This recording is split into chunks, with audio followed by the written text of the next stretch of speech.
Now, this is a continuation of topic 2, which is the learner-centered theories of learning. So, now we're going to tackle the four principles of student-centered approach. So, a more recent research in the student-centered approach was supported by the couple in 2018 that was funded by the Nelly May Innovation Foundation and Thomas Delahaye Institute. This study is for natural public high school in New England in terms of how they apply learner-centered teaching in their classroom practices. This said survey summarized their findings in the four tenets, which are: next. First is learning is personalized. Second is learning is competency-based. Learning is happens anytime, anywhere. Students take ownership of their learning. So first is learning is personalized. So students engage different ways at different places. So for example, si ma'am nagkatagog activities nato na i-explain or express ang atong experience this front. So we have our own different ways kung saan na ito pag-express or pag-explain ang atong experience this front. So nag-uban nga through drawing dito nila na explain ito ang ilahang experience nila. So ang uban po hinug essay, ang uban through singing nila himo, ang uban is through mga point or something like that. So we have our own different ways on how to express or explain our experience. So next is learning is competency based. So students move ahead when they have demonstrated mastery of the content. Then when they reach a certain grade or ensure the required hours in a classroom. So for example, sa kindergarten, so kinder is di ba pwede pa ito nag-part nga memorize sila mga numbers, 1, 2, nga na, something ana. So, example is si Mr. Ed, kabaw na sa Diana, tapos kabaw na siya mo times or minus. So, si Mr. Ed is mounting sa next level, which is the two-digit numbers na dihang itan, so or i-minus. Di kay, iya pagluto ng mga classmates nga memorize tong mga numbers. Kaya na possibilities nga ma-board si Mr. Ed. Right? So, next. Learning happens anytime, anywhere. Learning takes a place beyond the traditional school day and even the school year. Learning is also not restricted to the classroom. So, understandable guys dyan, no? So, di lang sa room or sa classroom or sa school na to makakuha tawag learnings. Example, sa mga museum. So, mas daghan taong mahibalaan sa about history sa museum kung ato ka kaysa din sa school. So, masabdan. Mas manaho. So, next is student take ownership of their learning. So, students are engaged in their own success as well as incorporate their interests and skills in the learning process. So, we take responsible to our actions. So, if gusto ta mag-graduate, so sa karon pa lang, magkaroon na buhaton na ito ang best. Kaya kung sa karon pa lang, kita magkaroon, so net possibilities na di na ito mamito na ito ang goals or di na ito mabuhaton pa. So, we take responsibles to our actions. So, nasabtan ang four principles. Purposing naman ka-share ng ideas para mas masabtan-sabtan natin. Anyone? Wala. So, next is, these are the main ideas of these principles. So, A to F. First is A, diverting to the learners and the learning process. So, Mr. Biaco, can you please share your ideas or thoughts and this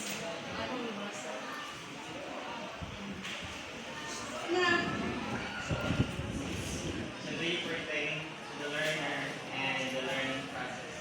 So, isa sa mga principles and main ideas of this principle is kinahanglan ang learner kay they should kata sa they condition may disiplina sila sa ila kaugalingan in terms sila pag-learning while sila nag-learning sa ila while nag-learning.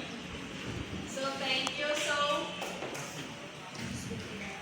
example ani is like sa math solving. So, di ba ang sa math solving is nice line your ways kung saan siya pag-solve. So, nara sa ato kung sa nga way ito gamiton para mas masabta nato or para masolve nato ang isa ka problem. So, next is, can you please read and explain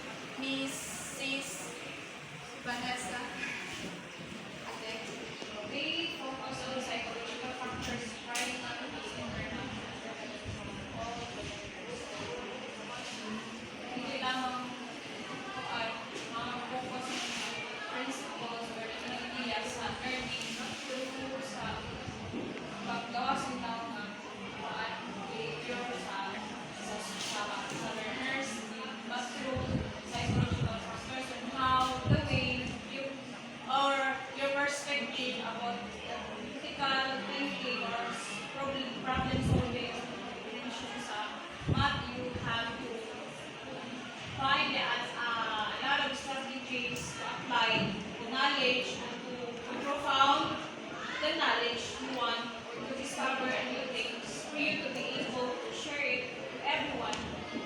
And through the psychological factors and how the way you respond to the scenario every day inside or outside the community, it will develop also your behavioral learning. Thank you. So, na-explain magkaroon ni Mrs. Vistal ang sa Mrs. Sibyal, I'm so sorry, Mrs. Sibyal sa B. So, next is C. Mr. Dihati, can you please explain?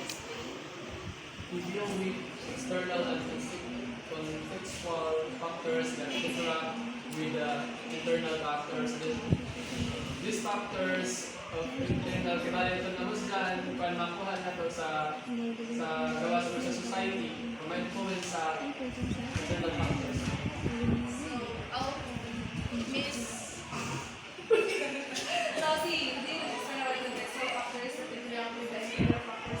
Ang principle of learning, wala na sila focus sa feelings and emotions sa learning. Nakapit sa learning ba? Sa learners yan. Sige ko sa learners. Pero, nakakano siya ba nagtanong siya sa kung saan niya sa environment niya, sa patient's environment niya. Ito ang mga sa learner. Yes, thank you. So, isang po namin is ang noisy nga classroom. Diba, makapekto siya sa kung sa isa pa student na kung nag-schedule na nagsaba ka classroom or hindi ka nagbubot. So, next is D.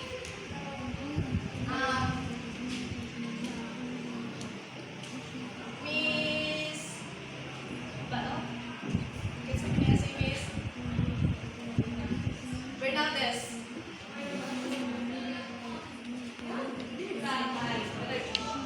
D. They are seen as an organized set of principles. So principles meaning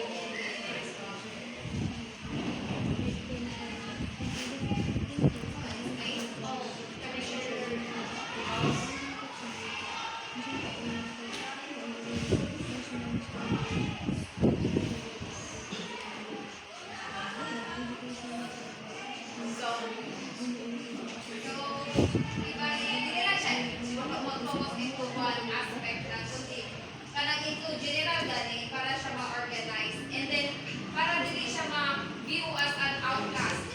Thank you, thank you. So, all these factors work together and not should be viewed alone. So, dapat tanan is mag-work gazon, dili kay isa ra or dili duha ra kay lahi mga tutag mga kuan right? So, next is the principles are classified under cognitive. So, how to say? Metacognitive, knowing how we learn. Motivational, they want to learn. Effective, emotions that affects learners.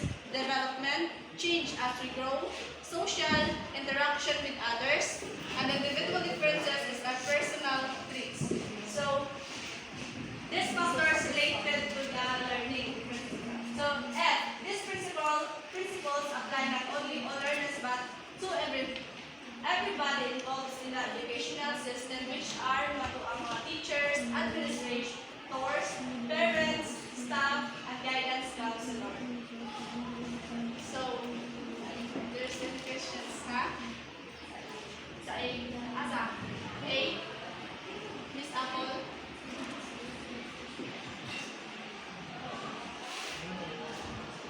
So, sa A, sa A, the principles are classified under E. So, since the principles is all about the learner-centered teaching, right? It's about the learner-centered teaching.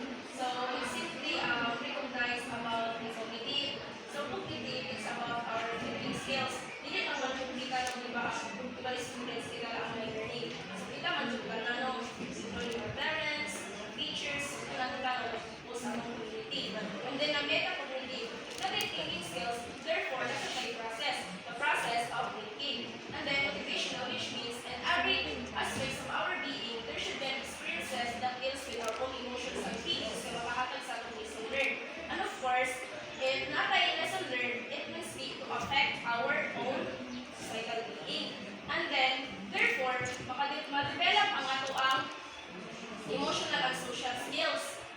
And then